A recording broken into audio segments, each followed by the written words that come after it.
আপনাদের সামনে প্রকাশ করতে যাচ্ছি যে গত পরশুদিন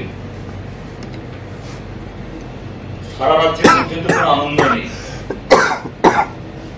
কিন্তু ত্রিপুরাজ্যের বিজেপির নেতাদের আনন্দ মেলা। জনগণের আনন্দ নেই, তাদের আনন্দের কোন শেষ নেই। গন্ডাছড়া মহকুমাতে 1 মাসের বেশি সময় ধরে যে গন্ডাছড়াতে অনাহারের মৃত্যু, সন্তান বিক্রি, গ্রামে কাজ নেই, রেশন কার্ড বন্ধ,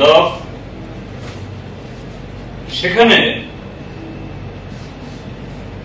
গন্ডাছড়ার যে ডিগ্রি কলেজ তার পাশেই হল একটা কলেজের মাঠ। সেই মাঠ আবার ত্রিপুরা ক্রিকেট অ্যাসোসিয়েশনের কাছে লিজ দেওয়া। সেখানে আনন্দ মেলা চলছে। সেই আনন্দ মেলা কি? সন্ধ্যাবেলা জুয়া এবং মদের ফোয়ারা। প্রতিদিন সেখানে এরকম তোলাবাজিত হয়েই প্রতিদিন সেখানে নানা ধরনের উচ্ছৃঙ্খল ঘটনা ঘটে। মারপিট, মেয়ে ছেলেদের উপরে শ্লীলতাহানি, সর্বস্বার্থ হয়ে যাচ্ছে সেখানকার গরিব মানুষ। তো সেখানে একটা ঘটনা ঘটেছে, যখন এরকম উচ্ছৃঙ্খল অবস্থা চলে, উঠতি বয়সের ছেলে মেয়েরা নিজেদেরকে নিয়ন্ত্রণ করতে পারে না, ওই সময় তো কোনো অভিভাবক থাকে না। দুই গ্রুপের মধ্যে এই দস্তাদস্তি হয়েছে, সেখানে আবার কিছু লোক থামাতেও যায় তাদের মধ্যেই। এরকম একটা দুর্ভাগ্যজনক ঘটনাতে একজন যুবক বিশেষ সম্প্রদায়ের তিনি আহত হয়েছেন। তাকে দ্রুত চিকিৎসার জন্য রেফার করা হয় প্রথম কুলাই থেকে তারপর আগরতলাতে। গতকাল সকালবেলা এই যুবকটি মারা যান দুর্ভাগ্যজনক।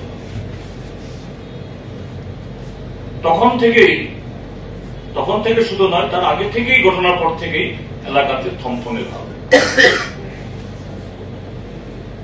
সকাল থেকে দুপুর আরো বেশি হচ্ছে, বাজারে কেউ উঠে না।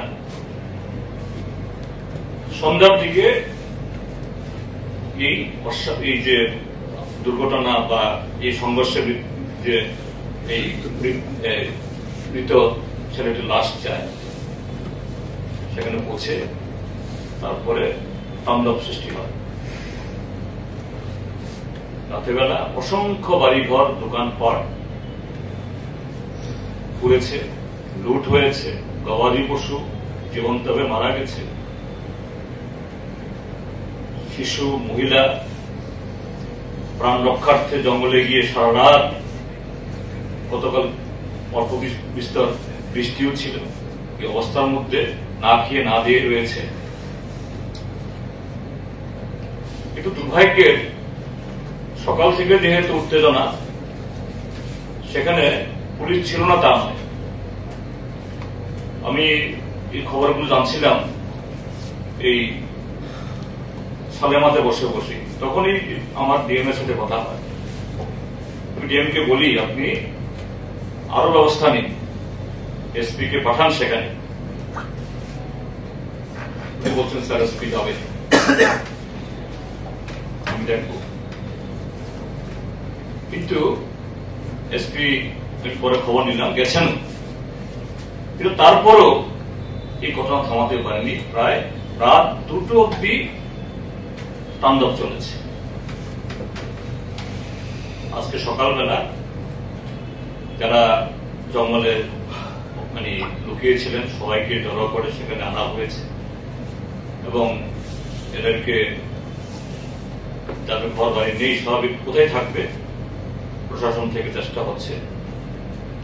তো আমরা এই ক্ষেত্রে বলবো, প্রথমত এই ঘটনা এটা দুর্ভাগ্যজনক, এবং আমাদের পার্টির তরফ থেকে আপিল করব, যা হয়েছে হয়েছে, অপূরণীয় ক্ষতি হয়েছে, যেন আর 1 ইঞ্চি 1 সুতো যাতে কিছু ঘটনা না হয়, এ থেকে কোনো ধরনের সম্প্রীতির বাতাবরণ নষ্ট না হয়, সমস্ত সুবুদ্ধি সম্পন্ন মানুষ তারা এগিয়ে আসুন, সকল সম্প্রদায়ের সকল অংশের মানুষ।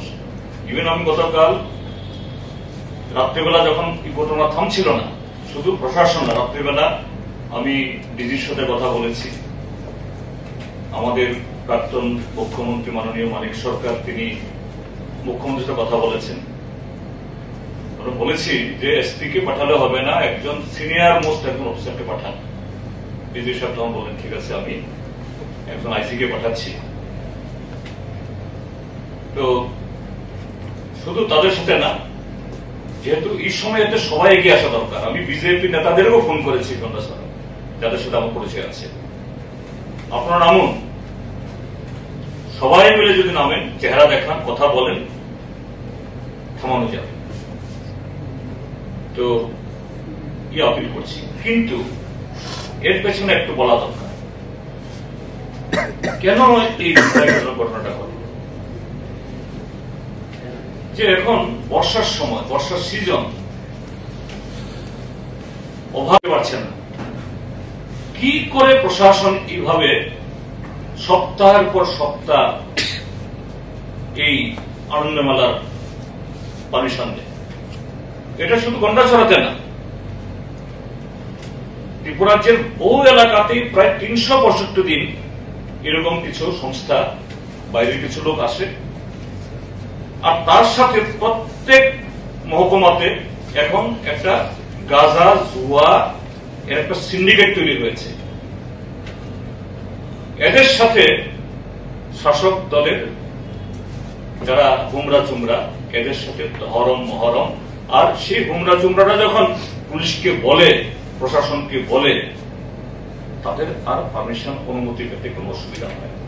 কাজেই এই যে দুর্ভাগ্যজনক মৃত্যু হলো একজন তপ্তাজা যুবক, ছেলেটা নাকি শিলংয়ে লেখাপড়া করে কলেজে, আর এতগুলি বাড়িঘর পুড়ল, দোকানপাট লুট হল, তার জন্য সম্পূর্ণ দায় সরকারের, সম্পূর্ণ দায় শাসক দলের, তার মধ্যে বিজেপি, এবং তার সাথে ত্রিপুরা মাথাও দায় এড়াতে পারেন।